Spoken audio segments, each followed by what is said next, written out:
by the way, quand j'ai eu la chance d'aller à la première lecture, le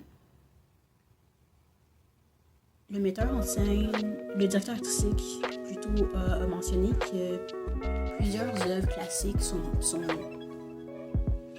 partagées dans la pièce. Donc, même s'il n'y a pas nécessairement une connaissance à l'extérieur, comme déjà des classiques comme Antigone et d'autres, que c'était pas grave parce que tu aurais la chance d'avoir une explication puis un extrait dans la pièce. Le seul problème, c'est que, écoute, j'ai lu Antigone, mais ça fait longtemps, ça fait comme 10 ans ça. Fait que je l'ai acheté, je l'ai trouvé, je m'en allais comme faire des commissions, puis il y avait comme un spot qui vendait des livres. Fait que tu vois, c'est en super bon état. Mais c'était super utile parce que j'ai eu comme un rappel de plusieurs contextes puis de plusieurs versions littéraires. C'est quoi le terme pour dire? C'est pas des versions littéraires, c'est des versions... Ce que j'essaie de dire dans le fond, c'est qu'il y a comme un fil à l'histoire dans la façon que les péripéties sont mises en place. C'est vraiment le fun quand tu lis Antigone. En fait, tu as la chance de découvrir que, je vais le dire rapidement, puis je vais aller parce que c'est super calme. C'est pas vrai.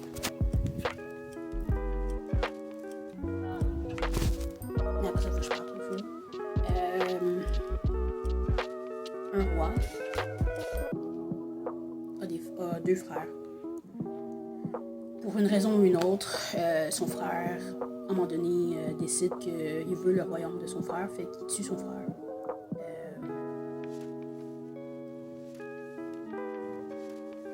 Son frère, qui est décédé, avait deux filles, adolescentes, jeunes adultes. La plus vieille, Antigone, allait se marier, était fiancée, allait se marier et tout, avant que son père meure. Puis son oncle, après avoir tué son père, puis le royaume a décidé que personne n'aurait le droit d'enterrer son frère. Il avait renié le royaume, et parce qu'il était fâché, là, il a dit plein d'affaires dégueulasses que tu dirais pas par rapport à quelqu'un que tu aimes et que tu respectes dans ta famille. Mais bon, it is what it is. Ego is real. So, ego is real, puis la population s'est conseillée d'essayer de faire comprendre au nouveau roi que yo, t'es fâché, on comprend, mais pour vrai, ce qu'Antigone dit d'aller enterrer son père, c'est pas extrême, puis c'est pas une attaque contre le royaume, là. C'est comme toi, tu le prends personnel, mais c'est vraiment pas ça qui se passe. Le roi, il s'en fout, c'est décoller devant chez moi, j'ai le droit de faire ce que je veux, c'est mon royaume, je fais ce que je veux. Ok, cool. Antigone va voir sa soeur, explique que yo, je sais ce que le roi a dit, ce que notre oncle dit, mais je m'en fous, comme on a des principes, on a des raisons pourquoi on fait les choses, puis je vais pas laisser je vais pas laisser quelqu'un que j'aime et que je respecte comme ça à pourrir dehors, juste parce que lui, il a trop d'égo pour faire la bonne affaire à faire. Sa sœur est d'accord, mais elle lui dit que tu devrais pas le faire parce que le nouveau roi, notre oncle, a dit que la personne qui le ferait va être tuée à l'ouest. La pièce continue, mais dans le fond, c'est comme si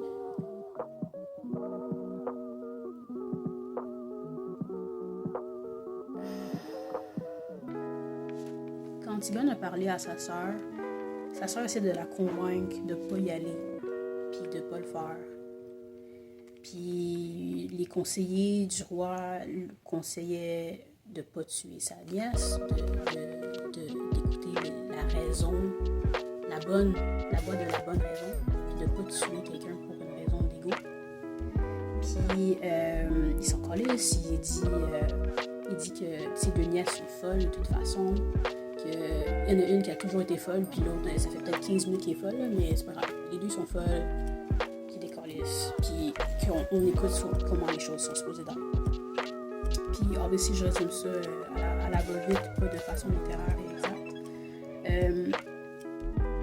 Le fiancé d'Antigone, Antigone va voir son fiancé, essaie de voir comme, est-ce que tu m'aimes vraiment? Parce que, en ce moment, si je veux faire ça, si je veux enterrer mon père, ben, il est très fort possible que la promesse que le roi a dit qu'il allait tuer, peu importe qui faisait ça, et se tourne sur mon dos, puis qu'on ne soit jamais mariés. Écoute, avant de le faire, je viens te voir, cher fiancé. Est-ce que tu serais prêt à me défendre et tout? Je pense pas qu'elle demande ça, mais finalement, il va la défendre. Ouais, comme, il s'en fout.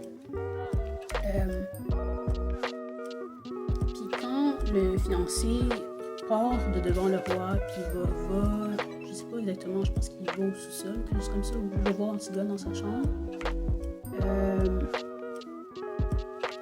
Deux choses. On réalise que pendant qu'Antigone allait voir sa sœur, allait voir son fiancé, puis parlait du fait qu'elle voulait faire ceci, pendant ce temps-là, il y a des gardes de l'armée, peu importe, qui sont allés sur où il y a eu la bataille, puis qui ont vu que c'est déjà fait.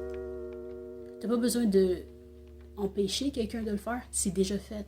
Fait quand Antigone était allée voir sa soeur, quand elle allait voir, elle était déjà allée pendant la nuit, avant même d'avoir toute la discussion. Fait que tout ce qu'elle disait, c'est juste pour essayer, comme ça fonctionne de point de vue littéraire dans l'histoire, mais tu réalises que quand elle parlait, elle demandait pas la permission. Elle essayait de créer un dialogue justement pour faire réaliser beaucoup de choses différentes. Je ne vais pas finaliser avec la fin parce que je pense que ça vaut la peine de le lire. Mais c'est des histoires comme ça que justement tu penses pas à des affaires comme ça. C'est pas le genre de dialogue ou de profil que t'es comme oh ouais, moi, mercredi soir, là, je vais lire comme. Puis c'est justement parce que ça crée un choc en tant que spectateur que de un, tu te souviens de l'histoire, mais que ça crée aussi une ouverture à une série de dialogues. Quand ça vient à un ego, c'est quoi ton ego? Comment est-ce que tu peux faire des choix tous les jours en pensant que tu as raison, mais que pour vrai, tu es un peu désabusé de tes circonstances, de plein de choses qui se sont passées dans ta vie qui fait que tu es vraiment frustré, tu es vraiment déçu, tu es vraiment affecté par les circonstances qui sont tout à fait logiques pour toi, parce que le roi était pas juste comme il y a des raisons pourquoi. Puis que chaque individu dans le fond ont tous un raisonnement logique pourquoi ils agissent comme ils agissent. Même les personnages comme dans Antigone qui semblent être X, Y, Z, là, je sais pas dans les adjectifs parce qu'il faut vraiment que je parle en ce point. J'ai comme un 45 minutes, mais yeah, c'est ça, c'est vraiment une affaire de comme. Des fois, c'est pas juste une affaire d'être négatif quand on se remet en question, mais c'est une question d'avoir une ouverture d'esprit aussi, puis de réaliser que on fait partie d'un tout. Puis que puisqu'on fait partie d'un tout, puis qu'on est tous humains, puis on est tous imparfaits, même si j'ai pas la même vie que toi, j'ai pas la même perspective que toi, j'ai pas fait face aux mêmes expériences que toi, on est tous les deux humains. Il y a des choses qui font partie de l'expérience humaine qui se comprennent par tous, ne serait-ce que si on parle la même langue, puis qu'on développe un dialogue, une façon de partager nos idées, puis de partager nos sentiments, nos intentions, puis nos impressions de façon diversifiée.